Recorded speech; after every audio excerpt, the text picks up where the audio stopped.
Florida's poorest residents are taxed at the same rate as California's richest 1%. How does that make any sense? Florida is the fourth largest economy in the United States.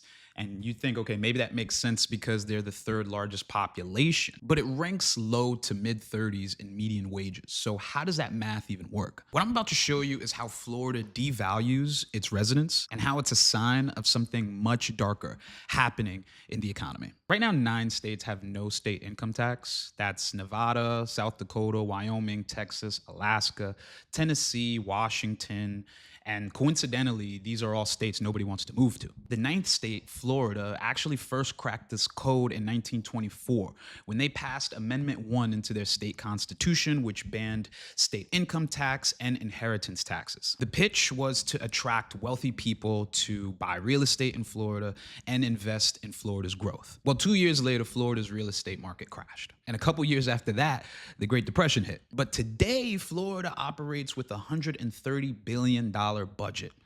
How is that possible? Where is this money coming from? Well, it's coming from three places. The first is property and corporate taxes and fees. See, Florida's property tax is actually much lower than a whole lot of states. And while they don't have an individual state income tax, they do have a 5.5% tax rate for most corporations. They also do other little stuff like take money from your tuition. A lot of people go to a lot of good schools in Florida. The second driver is their sales tax. Base rate in Florida is 6%, but when you add in local and municipal taxes, that jumps up to about 7 and 8.5% on everything you buy. That's gas, diapers, groceries, essential items. Remember this, keep this in mind. We'll come back to it. Now, the third income stream for the state comes from tourism taxes. Now, that's an extra 5 to 6% taxes on the hotels that you book, the short-term rentals you book, on top of the sales tax you already pay. So if you stay at a hotel in South Beach, you're paying a combined 13+% in taxes to stay there. Now, if this doesn't seem like a big deal to you, tourism is Florida's main economic driver. So what's the problem? It seems like individuals get to keep their income and Florida is a booming industry. That's a win-win, right?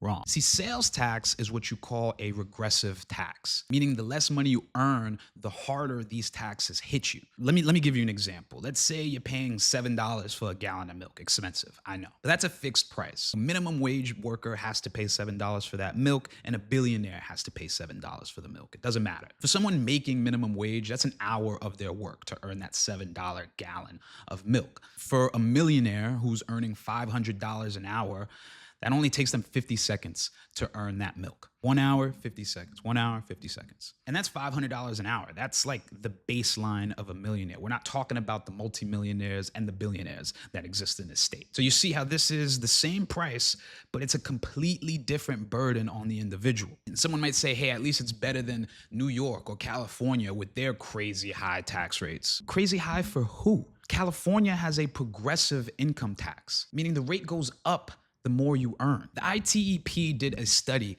in 2024, which concluded that the poorest residents in Florida are paying the same tax rate as the richest 1% in California. So they give an example of a family making $19,600 a year. They pay maybe 1 to 2% in income tax, that progressive income tax. And then you add in state credits like earned income tax. They often get money back, duh. So that total tax burden ends up being less than 9%. Now in Florida, that same family pays 0% in income taxes, sure, but they're paying 7 to 8% sales tax on everything they buy. Again, gas, diapers, groceries, necessary essential items that have a fixed price.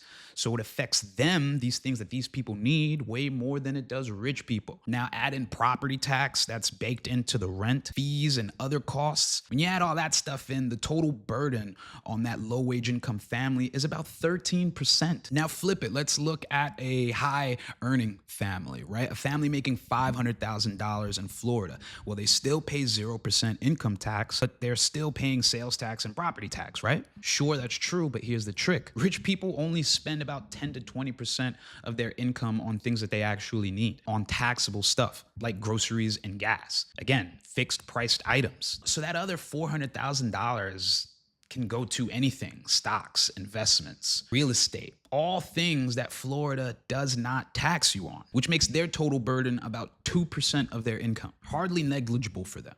They like living in Florida. Now, in California, that same household pays about 9 to 11% income tax on all that $500,000, not just the $500,000 that they spend specifically on taxable items, which makes their total tax burden about 9% of their income. Are you following me here?